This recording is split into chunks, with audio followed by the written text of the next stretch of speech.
같이 기도함으로 새벽 기도 시작합니다. 하나님 가운데 우리의 신앙과 믿음이 날로 더 자라게 하옵소서. 하나님의 말씀이라는 양식을 먹으며 우리 영혼이 회복되고 하나님 주시는 생명의 성령의 생명수로 말미암아 우리 목마름에 해갈될 수 있는 은혜가 이 시간 있게 하옵소서. 예수님 이름 받들어 기도합니다. 아멘. 오늘은 시편입니다. 시편입니다. 여호와여 어찌하여 멀리 서시며 어찌하여 환난 때에 숨으시나이까. 악한 자가 교만하여 가련한 자를 심히 압박하오니 그들이 자기가 베푼 꾀에 빠지게 하소서. 악인은 그의 마음의 욕심을 자랑하며 탐욕을 부리는 자는 여호와를 배반하여 멸시하나이다. 악인은 그의 교만한 얼굴로 말하기를 여호와께서 이를 감찰하지 아니하신다 하며 그의 모든 사상에 하나님이 없다 하나이다. 그의 길은 언제든지 견고하고 주의 심판은 높아서 그에게 미치지 못하오니 그는 그의 모든 대적들을 멸시하며 그의 마음에 이르기를 나는 흔들리지 아니하며 대대로 환난을 당하지 아니하리라 하나이다. 그의 입에는 저주와 거짓과 포악이 충만하며 그의 혀 밑에는 잔악과 죄악이 있나이다. 그가 마을 구석진 곳에 앉으며 그 은밀한 곳에서 무죄한 자를 죽이며 그의 눈은 가련한 자를 엿보나이다. 사자가 자기의 굴에 엎드림같이 그가 은밀한 곳에 엎드려 가련한 자를 잡으려고 기다리며 자기 그물을 끌어당겨 가련한 자를 잡나이다. 그가 굽으려 엎드리니 그의 포악으로 말미암아 가련한 자들이 넘어지나이다. 그가 그의 마음에 이르기를 하나님이 잊으셨고 그의 얼굴을 가리셨으니 영원히 보지 아니하시리라 하나이다. 여호와여 일어나옵소서. 하나님이여 손을 두옵소서. 가난한 자들을 잊지 마옵소서. 어찌하여 악인이 하나님을 멸시하여 그의 마음에 이르기를 주는 감찰하지 아니하리라 하나이까. 주께서는 보셨나이다. 주는 재앙과 원한을 감찰하시고 주의 손으로 갚으려 하시오니 외로운 자가 주를 의지하나이다. 주는 벌써부터 고아를 도우시는 이신이이다. 악인의 팔을 꺾으소서. 악한 자의 악을 더 이상 찾아낼 수 없을 때까지 찾으소서. 여호와께서는 영원 무궁하도록 왕이시니 이방 나라들이 주의 땅에서 멸망하였나이다. 여호와여 주는 겸손한 자의 소원을 들으셨사오니 그들의 마음을 준비하시며 귀를 기울여 들으시고 고아와 압제당하는 자를 위하여 심판하사 세상에 속한 자가 다시는 위협하지 못하게 하시리이다. 아멘. 시편에서 시편의 이 기록자는 말할 수 없는 고통을 호소하고 있습니다. 시편의 첫 부분을 보면 여호와여 어찌하여 멀리 서시며 어찌하여 환난 때에 숨으시나이까. 환난 중에 꼼짝달싹할 수 없는 가운데 하나님을 부르고 외쳐도 하나님은 가까이 계신 분이 아니라 저 멀리 계신 분처럼 느껴지는 겁니다. 어제의 시편과는 완전히 반대인 거죠.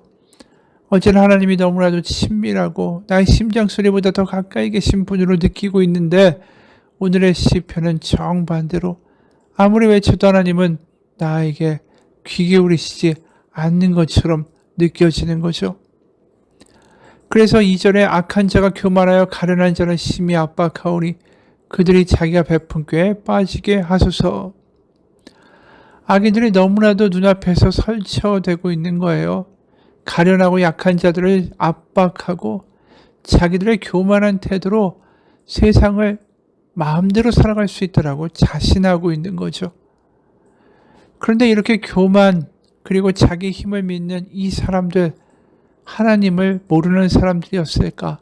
충격적이게도 이 사람들이 하나님을 아는 사람들이었다라는 겁니다. 3절에 보면 악인은 그의 마음에 욕심을 자랑하며 탐욕을 부리는 자는 여호와를 배반하여 멸시하나이다. 이들이 교만하다라는 것은 이미 알죠. 욕심도 많고 힘들고 연약한 사람들을 어떻게 보면 탈취하여 자신의 부를 더 쌓고자 하는 사람들이죠. 그런데 이 사람들이 하나님을 아는 사람이다라는 것을 어떻게 발견하게 되냐면 여호와를 배반하여 멸시하나이다. 이 말이 한글로 보면 이 사람들은 도저히 하나님을 아예 모르는 사람이다 라고 생각하기 쉬운데, 여기 배반한다 라는 말은 히브리어로 바라크라는 히브리어입니다. 이건 하나님 앞에 무릎을 꿇는다 라는 뜻도 같이 있는 거예요. 근데 이들이 하나님 앞에 무릎을 꿇긴 하지만 모양만 있는 거죠. 모양만 하나님께 찬양하고 모양만 예배하는 척하지만 사실 그 사람의 일반적인 삶은 가련하고 약한 자들을 수없이 밟고 무시하고 자신이 높고 자신이 뛰어나다는 그 교만에 빠져서 사는 일상생활을 살고 있었던 거예요. 그러니까 하나님 앞에 무릎 꿇고 복을 빌고 감사하고 찬양하지만 안에는 자신의 탐욕과 욕심이 가득해서 하나님이 말씀하시는 말씀과는 전혀 다른 삶을 살아가는 위선적인 사람들.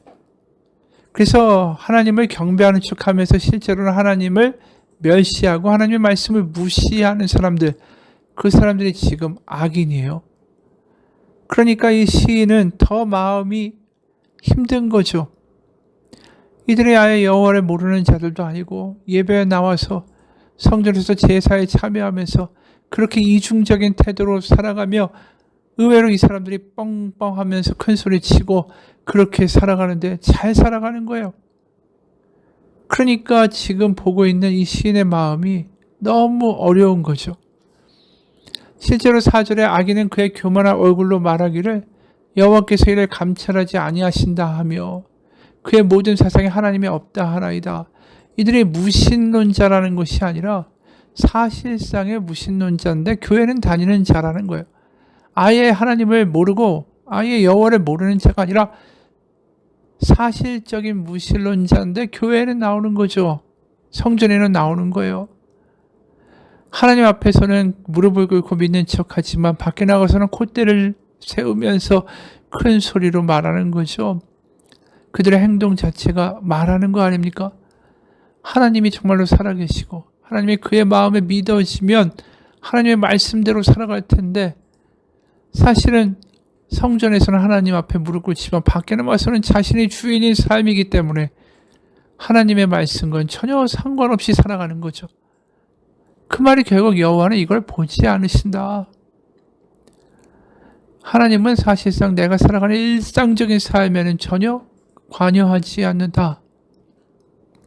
사실상 그들의 행동은 그것을 보여주는 거예요. 하나님이 정말로 그들의 삶 가운데 그리고 우리의 모든 천지 가운데 주관하시고 살아계신다는 것을 그들이 믿는다면 그렇게 살아갈 수 없는 거죠. 그러니까 사실상 무신론자에 가까운 거예요. 성전에 나오고 교회에 나오지만 이들은 악인의 교만이죠. 악인의 교만은 갈수록 태산이에요. 5절 그의 길은 언제든지 견고하고 주의 심판은 높아서 그에게 미치지 못하오니 그는 그의 모든 대적들을 멸시하며 이미 말한 대로 이들이 하나님을 분명히 대적하는 거죠. 하나님의 말씀은 우습게 하는 거예요. 그런데도 그 악하게 살아가는 길이 의외로 잘 되니까 야 이렇게 사는 게 지혜고 이렇게 사는 게 세상 사는 거지 왜 이렇게 아둔하고 왜 이렇게 못났냐고 멸시하고 교만을 떠는 거죠. 하나님이 그를 그대로 놔두시기 때문에 자신의 힘으로 얼마든지 세상 사람들을 마구 대해도 상관없다. 그러면서 6절에 보면 그 사람들은 이런 생각을 가지고 산다는 거예요. 그의 마음에 이르기를 나는 흔들리지 아니하며 대대로 환난을 당하지 아니하리라 하나이다. 그렇죠. 세상에서는 자기 마음대로 사기도 치고 그리고 약한 사람들한테 돈도 뺏고 이기적으로 행동하고 거짓말도 하고 그래서 더 높은 자리와 기회를 얻고 그러면서 세상 가운데 떵떵거리면서 살아가면서 이제 많은 돈을 모았으니 내가 높은 자리에 올랐으니 더 이상 사람들한테 무시당하지 않고 나의 노후도 이제 안전하고 이제 잘 먹고 잘 사는 것만 남았다. 그렇게 생각한다는 것이죠. 그게 흔들리지 아니하면 나는 대대로 환난을 당하지 아니하리라. 그 말 아니겠어요? 더 이상 공격을 당할 일도 없고 내가 빌빌거리면서 불행하게 사는 일도 없다. 그러면서 그 삶의 방식이 옳다라고 계속 그 삶의 방식으로 달려가는 거죠. 그러면서 주일에만 그리고 성전에 왔을 때만 하나님 앞에 무릎을 꿇는 이중적인 실질적인 무신론자의 삶을 살고 있는 거예요. 그러다 보니까 그들의 삶의 모습이 어떻습니까? 자세하게 묘사하는 게 7절에서 10절이에요. 그의 입에는 저주와 거짓과 포악이 충만하며 그의 혀 밑에는 잔해와 죄악이 있나이다. 그가 마을 구석진 곳에 앉히며 그 은밀한 곳에서 무죄한 자를 죽이며 그의 눈은 가련한 자를 엿보나이다. 사자가 자기 굴에 엎드린 같이 그가 은밀한 곳에 엎드려 가련한 자를 잡으려고 기다리며 자기 그물을 끌어당겨 가련한 자를 잡나이다. 그가 굽으려 엎드리니 그의 포악으로 말미암아 가련한 자들이 넘어지나이다. 이들은 약한 사람들을 밟고 올라가는 거죠. 그래서 그들이 가는 곳마다 수많은 사람들이 다치고 상처 입고 무시당하고 멸시당하고, 그러면서 말로는 이렇게 하는 거죠. 하나님이 이렇게 보고 주셔서 내가 이렇게 부자가 됐노라고. 그리고 자기가 비슷한 사람들끼리 어울려서 이번에 어디에 투자하고 어떻게 해야 부동산으로 큰 돈을 벌 수 있을까? 어떻게 해야 정부의 개발 소식을 미리 알아서 이 큰 돈을 만질 수 있을까? 자기들끼리 모여서 이런 거 궁리하고 그러는 거죠. 그런 모든 행동들은 사실상 이거예요. 11절. 그가 그의 마음에 이르기를 하나님이 잊으셨고 그의 얼굴을 가리셨으니 영원히 보지 아니하시리라 하나이다.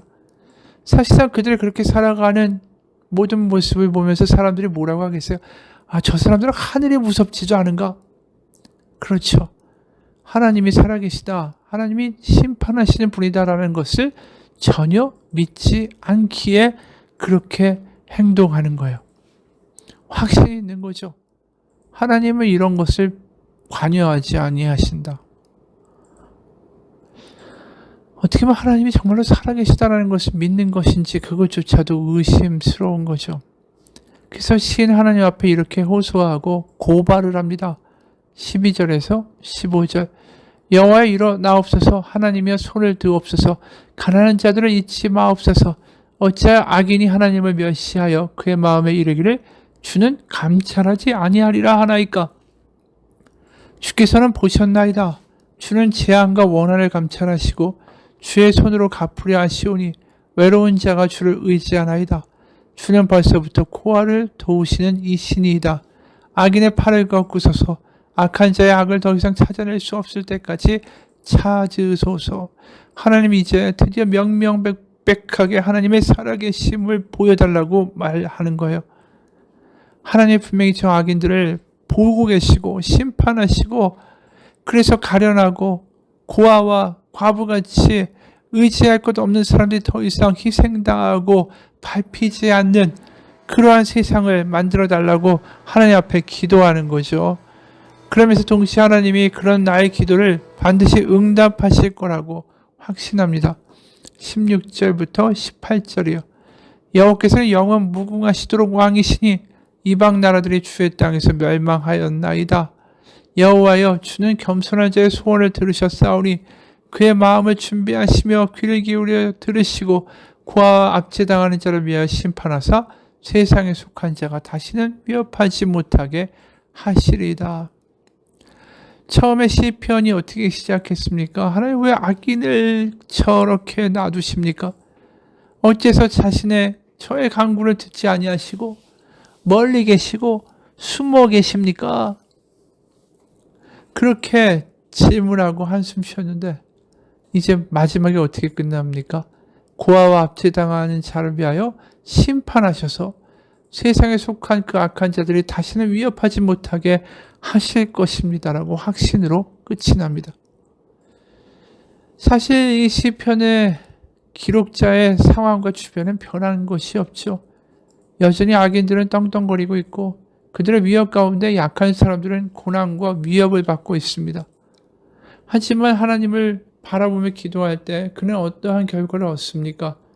분명히 저 악인들은 심판당할 것이고 하나님은 그 공의의 팔을 펴사 고아와 과부와 가련한 자들을 반드시 돌보실 것이라는 하나님에 대한 절대적인 신뢰를 갖게 되는 거죠.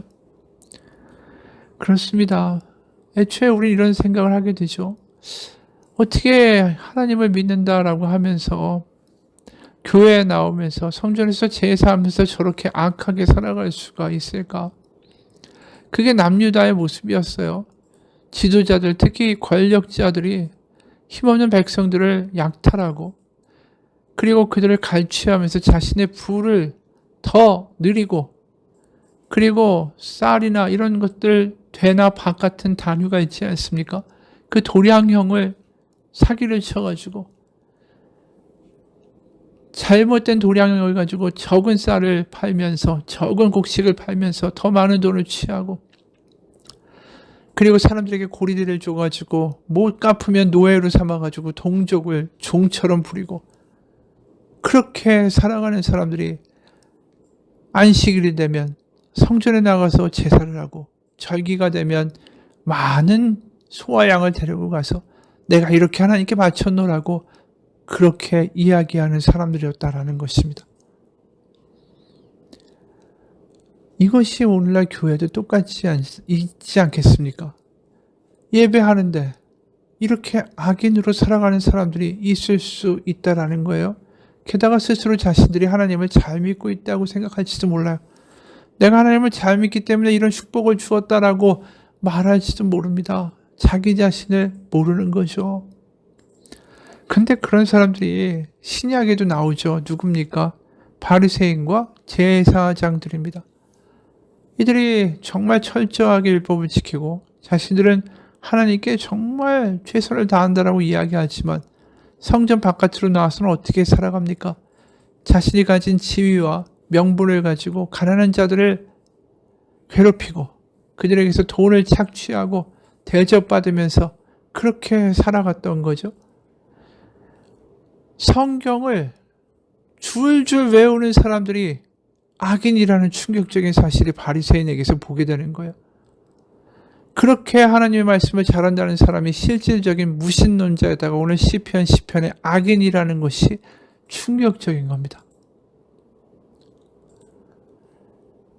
여러분, 정말로 신앙인은 어떤 모습이어야 합니까?